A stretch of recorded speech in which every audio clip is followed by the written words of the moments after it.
En este séptimo día vamos a considerar la ciudad de Belén, el pueblito de Belén, la vereda de Belén. Pues sí, era una ciudad, pero yo me la imagino muy chiquitica, muy chiquitica. Belén fue la ciudad escogida por Dios para comenzar a celebrar la Navidad. ¿Dónde se celebró la primera Navidad? Pues en Belén. Y Belén era una población muy pequeña, más o menos a unos 8 kilómetros al sur de Jerusalén. Ah, bueno, solo 8 kilómetros, no. Recuerda que María y José vivían en Nazaret, no en Jerusalén. Y entre Nazaret y Belén hay 115 kilómetros. ¡Qué barbaridad! José, acompañando a María y a Jesús en el seno purísimo de la Virgen, les tocó caminar 115 kilómetros. Al sol y al agua, en el día y en la noche, con viento y con un clima seco. ¡Qué gran distancia! Finalmente llegaron a Belén. Y Belén era una ciudad pequeñita donde se cultivaba trigo y cebada. Tal vez debido a esa riqueza que tenía en la producción de trigo y cebada, de cereales, recibió el nombre de Betlehem, que en hebreo significa casa de pan. Y es maravilloso pensar que ese niño que iba a nacer en Belén se iba a convertir después en un pedacito de pan en la Eucaristía. Mira qué cosa tan maravillosa. Según una tradición, en esos campos de Belén había conocido Booz a Ruth, la moabita, hacía muchos siglos. Y su bisnieto sería nada más y nada menos que el rey David, que nació en aquella aldea. Por eso Jesús tenía que nacer en Belén, porque era descendiente del rey David.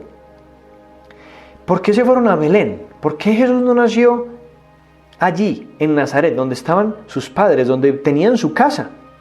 Porque el emperador Augusto le dio por hacer varios censos entre sus habitantes para,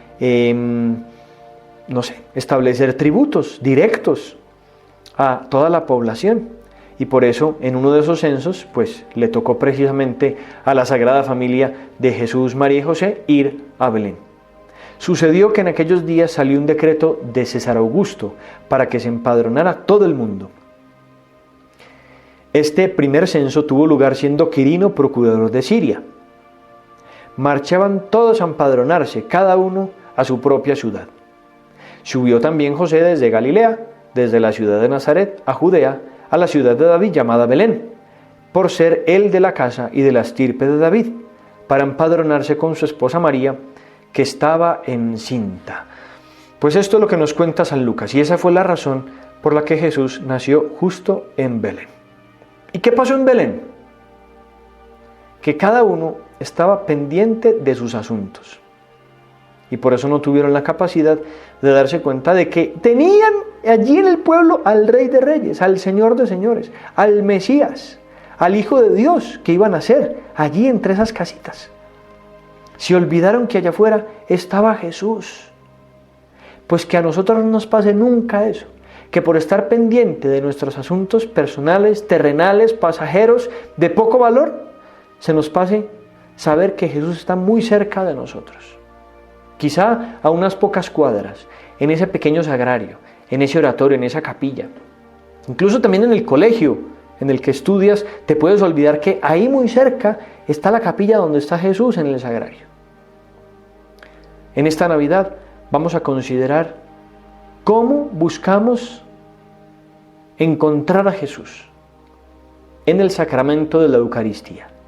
Jesús se ha querido quedar en esos sagrarios, en esas pequeñas cárceles de amor, así la llamaba San José María.